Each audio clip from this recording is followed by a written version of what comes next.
Hello दोस्तों। हमारे channel कहानी के भंडार में आपका स्वागत है। तो दोस्तों, आज की इस वीडियो में मैं आपको एक मजेदार कहानी सुनाने जा रहा हूँ, जिस कहानी का नाम है जादुई चक्की। तो बिना किसी देरी के इस कहानी को शुरू करते हैं। उदयपुर गांव में एक बहुत ही लालची व्यक्ति बाबूलाल रहा करता था। वो बहुत ही ज्यादा लालची था।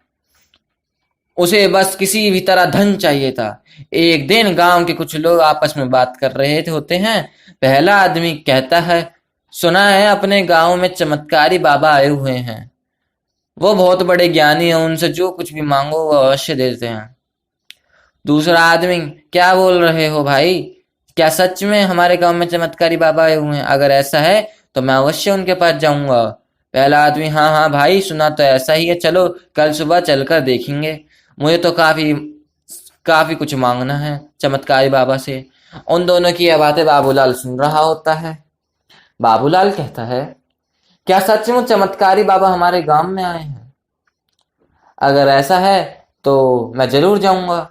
और वो भी इन लोगों से पहले। मेरी तो वैसे भी बहुत सारी इच्छाएं हैं।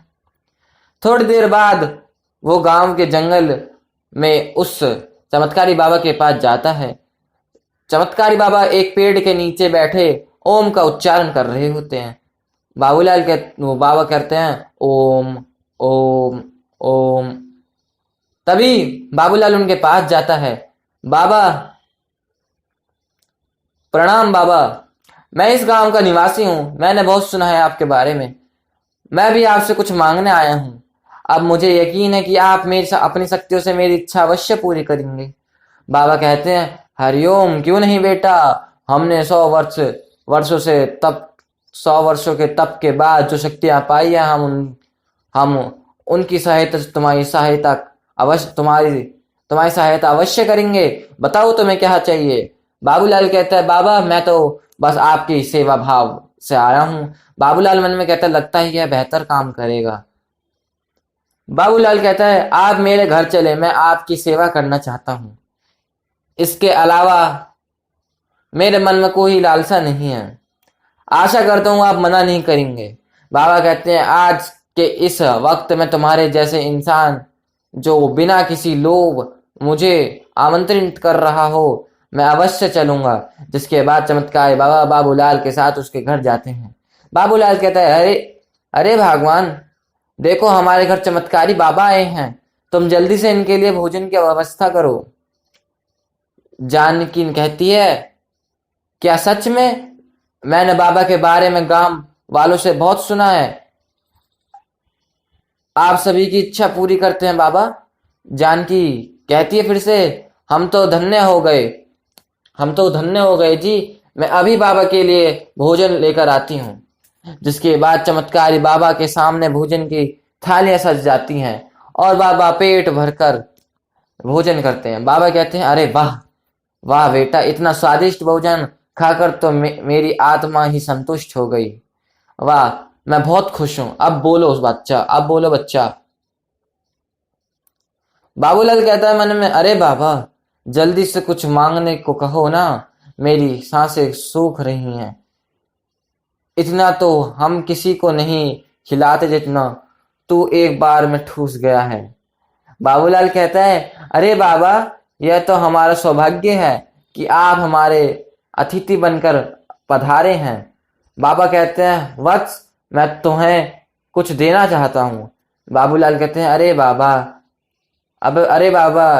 जी, अरे बाबा की जय हो। जय हो बाबा की। आप इतनी श्रद्धा से बोल रहे हो तो हमें बहुत सारा धन चाहिए बाबा। बहुत सारा, इतना कि मुझे जीवन में धन की कभी कोई कमी ही महसूस ना हो। बाबा कहते हैं, बेटा तुम्हारी इच्छा अवश्य ही पूरी होगी। तभी बाबा उसे 4 मिट्टी के दिए दिए देते हैं। बाबा कहते हैं, बेटा ये 4 मिट्टी के दिए ये हैं जो तुम्हें धन की ओर ले जाएंगे। जब भी तुम्हें धन की आवश्यकता होगी तो पहला दिया जला लेना। दिया के जलते ही तुम्हें एक दिशा दिखाई देगी जिस पर चलकर तुम्हें धन की प्राप्ति होगी। अगर तुम्हें दोबारा धन की आवश्यकता होगी तो दूसरा मिट्टी का दिया जला लेना, जिस पर चलकर तुम्हें फिर से धन की प्राप्ति होगी। अगर फिर भी तुम्हें धन की कमी महसूस हो तो मिट्टी का तीसरा दिया जला लेना, जहां से तुम्हें अपार धन मिल जाएगा। लेकिन भूल कर भी चौथा दिया ना तो चलाना है और ना ही उस दिशा की ओर जाना है। अगर तुमने ऐसा किया तो तुम अपना सर्वनाश कर बैठोगे। बाबूलाल कहते हैं, ठीक है बाबा, मैं चौथा दिया नहीं जलाऊंगा। बाबा कहते हैं, अच्छा ठीक है बेटा, अब मैं चलता हूं। इसके बाद वो बाबा वहां से चले जाते हैं। बाबूलाल कहता है, यह देखो भगवान, अब मैं धन की तलाश में जा रहा हूं और खूब सारा धन लेकर ही लौटूंगा। फिर देखना हम इस गांव में सबसे अमीर हो जाएंगे। इतना धन होगा कि जीवन भर आराम से जीवन बिताएंगे। जानकी कहती है, नहीं नहीं, मुझे कुछ ठीक नहीं लग रहा है जी, आप मत जाइए, हमारे पास जितना है उतना ही काफी है, आखिर इतना धन का हम क्या करेंगे। बाबूलाल कहता है, अरे भगवान, तुम मूर्ख हो, मूर्ख, आखिर धन से बढ़कर भी कोई और वस्तु है इस संसार में। अरे तुम चुप करो, मैं जा रहा हूं और अब तो धनवान होकर ही वापस लौटूंगा। बाबूलाल गाना गाते हुए, दुख भरे दिन आ रहे भाया, अब तो सुख आयो रे, जय हो बाबा की जय हो। बाबूलाल कहता है, कितना दिमाग है मुझ में, कैसे चिकनी चुपड़ी बातों में करके बाबा से धनवान होने की युक्ति पाली मैंने। वाह रे बाबूलाल, बड़ा बुद्धिमान है रे तू। बाबूलाल वहां से एक जंगल की ओर चला जाता है और बाबा का दिया हुआ पहला दिया जला लेता है। पहला दिया जलते ही उसे एक रास्ता दिखाई देता है। बाबूलाल कहता है, अरे वाह, यह रहा वो रास्ता जो बाबा ने बताया था। वो उस रास्ते पर चलने लगता है। थोड़ी दूर पर चलते ही उसे एक बूढ़ी अम्मा दिखाई पड़ती है, जो बहुत ही ज्यादा रो रही होती है। बाबूलाल कहता है, अरे क्या बात है अम्मा, रो क्यों रहे हो, और मेरा धन कहाँ है। इस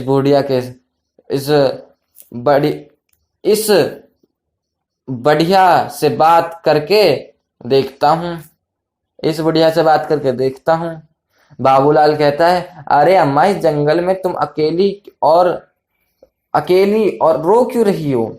बुढ़िया कहती है, अरे बेटा, मेरी उम्र पूरी हो चुकी है, अब मैं मरने वाली हूँ, लेकिन मेरा इस दुनिया में कोई भी नहीं है, इसलिए मैं रो रही हूँ। आखिर मरने के बाद मुझे कौन अग्नि देगा। बेटा, मेरे पास मेरा जोड़ा हुआ कुछ धन है, लेकिन मैं उसे ही अपना धन दूंगी जो मेरे मरने के बाद मुझे अग्नि देगा। बाबूलाल यह सुनते ही लालच में आ जाता है। बाबूलाल कहता है, क्या सच में तुम्हारा कोई नहीं अम्मा। अच्छा कोई नहीं, मैं तुम्हें तुम्हारे मरने के बाद अवश्य ही अग्नि दूंगा, तुम मुझे ही अपना धन दे देना। बुढ़िया कहती है, ठीक है, यहाँ से कुछ ही दूर पर मेरी एक झोपड़ी है, उसमें एक पोटली में मेरा धन रखा हुआ है। मेरे मरने के बाद तुम वो धन ले लेना और मेरे शरीर को अग्नि दे देना। ऐसा बोलते ही बूढ़ी अम्मा के प्राण निकल जाते हैं। तभी बाबूलाल पास के जंगल में जाकर कुछ लकड़ियां लेकर आता है और उस बूढ़ी अम्मा को अग्नि देता है, जिसके बाद वो उसकी झोपड़ी में जाता है और उसे वहां धन से भरी पोटली मिलती है। उसे देखते ही बाबूलाल खुश हो जाता है। बाबूलाल कहता है, अरे वाह वाह, इसमें तो सच में धन है, लेकिन यह तो बहुत ही कम है, इसमें भला मेरा क्या होगा। खैर, अब इसे भी रख ही लेता हूँ। धन कितना भी क्यों ना हो, छोड़ना अच्छा नहीं होता। जिसके बाद वो वहां से थोड़ा आगे चला जाता है। बाबूलाल कहता है इतना कम धन से मेरा क्या होगा, अरे हाँ मुझे दूसरा दिया जलाना चाहिए। अब बाबूलाल दूसरा दिया जलाता है। दूसरा दिए के जलते ही उसे फिर से एक रास्ता दिखाई देता है। बाबूलाल उस रास्ता पे चलता है। आगे बढ़ते ही उसे एक जगह दिखती है जो बहुत ही सुंदर होती है। वहां पर बहुत सी रोशनी होती है। जमीन के एक टुकड़े के ऊपर बहुत सारी तितलियां उड़ रही होती हैं। बाबूलाल कहता है अरे लगता है यह तितलियां मुझे संदेश दे रही हैं, इस जमीन के नीचे ही धन है। तभी वो जमीन खोदने लगता है और जमीन के अंदर से अचानक से रोशनी निकलती है। वो देखता है कि एक बहुत ही सुंदर चमकता हुआ हार वहां है। यह देखकर तो बाबूलाल की आंखें आंखें चार हो जाती हैं। बाबूलाल कहता है अरे वाह इतना सुंदर सोने का हार, हाय हाय यह तो सच में बहुत सुंदर है, इसे मैं अपनी पत्नी को दूंगा। हाँ गांव में इतना सुंदर हार तो किसी की भी पत्नी के पास नहीं होगा। अरे वाह वाह, लेकिन भला इस एक हार से मेरा क्या होगा, नहीं नहीं मुझे तो अपार धन चाहिए। हाँ बाबूलाल फिर से आगे बढ़ता है और तीसरा दिया जलाता है। तीसरे दिया जलते ही उसे फिर से एक रास्ता दिखता है और वहां उस रास्ते पर चलने लगता है। तभी वो देखता है कि चारों तरफ कुछ भी नहीं है सिवाय एक विशाल पेड़ के।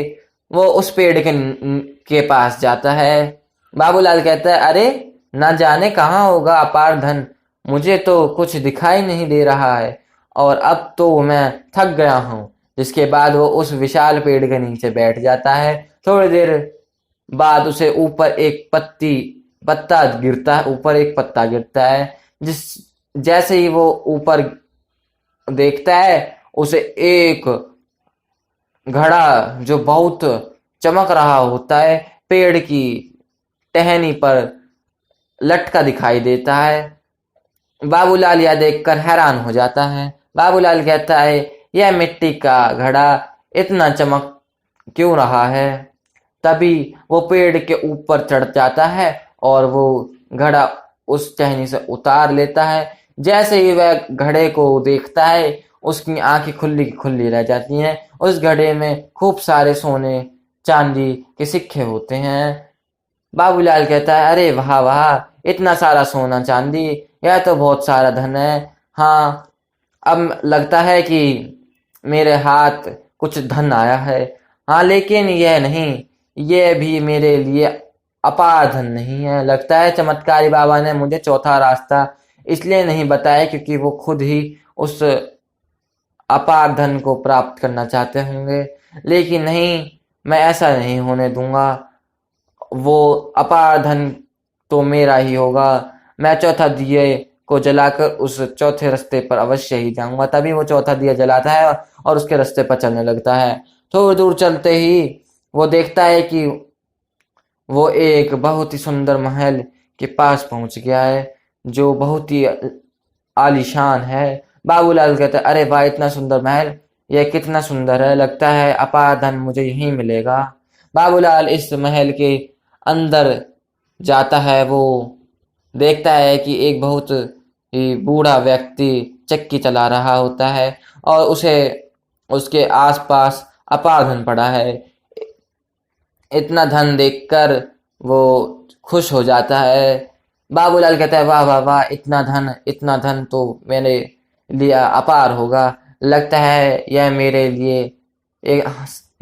लिए है। बूढ़ा व्यक्ति कहता है आओ आओ बेटा, मैं जानता हूँ तुम यहाँ इस अपार धन की तलाश में आए हो। यह सारा धन तुम्हारा ही है, लेकिन तुम्हें और धन भी मिल सकता है। क्या तुम और धन चाहते हो? बाबूलाल कहते क्या कहा और धन? क्या सच में मुझे इससे भी अधिक धन मिल सकता है?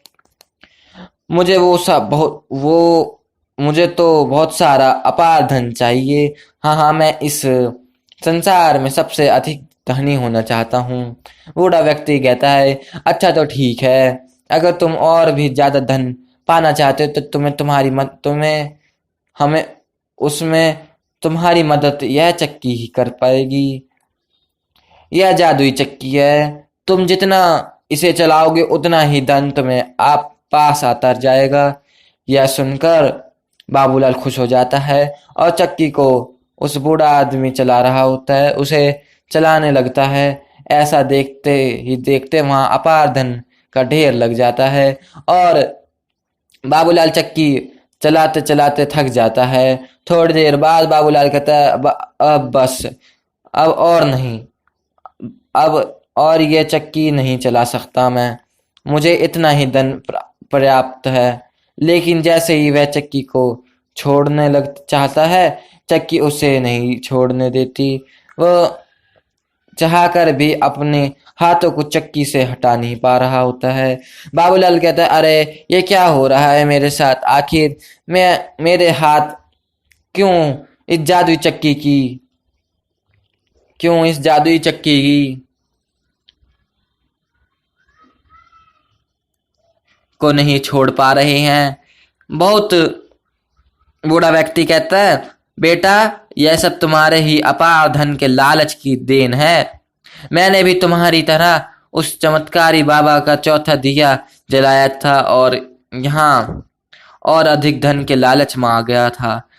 बाबा के मना करने के बाद भी जो यहाँ आता है वो यहाँ से नहीं जा पाता, वो सदैव के लिए इसी अपार धन के बीच रह जाता है। बाबूलाल का यह सुनकर हैरान हो जाता है। बाबूलाल कहता है, यह आप क्या बोल रहे हैं, नहीं नहीं ऐसा नहीं हो सकता। बूढ़ा व्यक्ति कहता है, यह सच है बेटा, अब तुम यहाँ से तभी जा सकते हो जब कोई तुम्हारी तरह ही लालची इंसान अपार धन पाने के लालच में यहाँ इस महल में आ जाए, और अगर कोई नहीं आया तो तुम्हें यहीं इस चक्की को चलाते रहना होगा। यह सुनकर बाबूलाल जोर जोर से रोने लगता है। बाबूलाल रोते हुए कहता है, हाय हाय, हाय हाय, यह मैंने क्या कर दिया, अपार धन पाने की चाह में अपना सर्वनाश कर बैठा, मुझे अधिक लालच नहीं करना चाहिए था। हाय हाय। दोस्तों, लालच का फल हमेशा बुरा होता है। अगर आपको हमारी यह कहानी अच्छी लगी हो तो प्लीज हमारे चैनल को लाइक करें, सब्सक्राइब करें और शेयर करें। राधे राधे दोस्तों।